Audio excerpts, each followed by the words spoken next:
teman-temanku, perkenalkan nama saya Kolonius Bayu, biasa dipanggil Bayu, dari kelas Ilmu Komunikasi 4 Amikom Yogyakarta. Di sini saya akan menjelaskan tentang cara kita bijak dalam menggunakan media sosial. Nah, saat ini kita sudah memasuki era digital, yang dimana semua hal sudah terhubung dengan internet dan kita semakin dipermudah untuk mengaksesnya. Dalam dunia digital memiliki banyak tantangan, salah satunya yaitu bijak dan kreatif dalam bermedia sosial. Dalam bermedia sosial pasti kita akan memikirkan tentang konsekuensinya dan resikonya. Oke, saya akan lanjut jelaskan lebih dalam. Kita saat bermedia sosial ada perlunya untuk kita mengetahui apa itu resikonya, konsekuensinya. Karena pasalnya pemerintah telah menerbitkan Undang-Undang Nomor 19 Tahun 2018 tentang Informasi dan Transaksi Elektronik atau UU ITE yang mengatur penggunaan internet yang baik dan benar. Setelah bijak dalam bersosial media, kalian dapat memanfaatkan media sosial sebagai wadah untuk menyalurkan bakat kalian, kreativitas kalian, maupun karya kalian.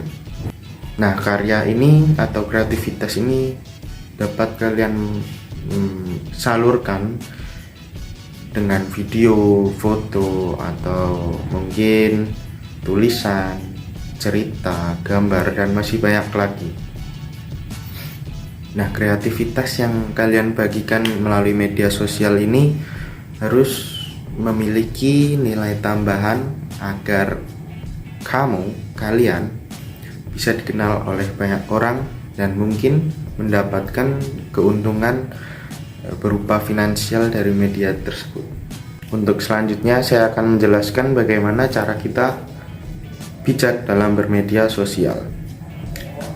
Untuk yang pertama, jaga informasi yang bersifat privasi. Karena privasi salah satu hal yang penting yang harus kalian jaga, kita jaga keamanannya.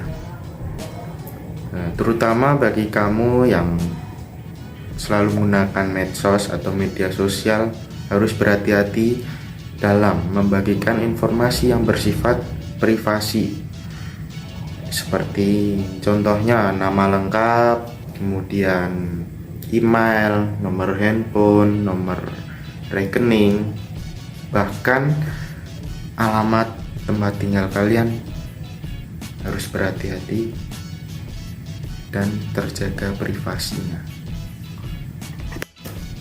Kemudian jika data pribadi kalian sampai bocor ke tangan orang yang salah atau orang yang tidak bertanggung jawab, bisa jadi terjadinya cybercrime seperti pembobolan rekening, terus penipuan hingga jual beli data pribadi. Jangan sampai hal tersebut terjadi. Untuk itu, jangan sembarangan untuk membagikan data pribadi atau data yang bersifat privasi, terutama bagi orang yang tidak kamu kenal di media sosial.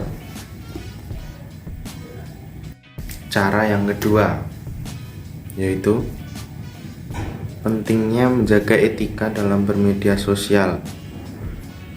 Selain pengecekan informasi yang tidak kalah pentingnya, yaitu perilaku dan etika dalam bermedia sosial. Alangkah baiknya atau lebih baiknya kita harus menghargai karya orang lain dan memberikan komentar yang positif, bukan malah kita menjelek-jelekan hasil karya orang lain atau bahkan memviralkan karya orang lain yang menuju pada pembulian dan sifat membangun terhadap konten yang dibagikan, supaya konten tersebut bisa mengalami perubahan menuju pada nilai-nilai positif yang sekiranya bisa memberikan edukasi. Yang terakhir atau yang ketiga, memfilter atau menyaring informasi yang akan dibagikan. Yang dimaksud dari menyaring informasi ini yaitu informasi yang kita bagikan dapat mempengaruhi perilaku individu maupun kelompok. Nah, alangkah lebih baiknya jangan membagikan konten atau informasi yang sifatnya mengandung pornografi, kemudian sara, hoaks, karena dari tindakan tersebut akan memberikan dampak negatif bagi diri sendiri maupun orang lain. Selain itu, orang yang terbukti melakukan tindakan tersebut akan dikenakan sanksi berupa kurungan penjara dan denda sesuai dengan pasal 28 ayat 2 dan pasal 45A ayat 1 dalam UU ITE. Nah, dengan hadirnya berbagai media tersebut, diharapkan teman-teman mempunyai banyak referensi belajar dengan konten-konten yang edukatif, segar, dan positif. Sekian dari saya, Kolonius Bayu. Sampai jumpa.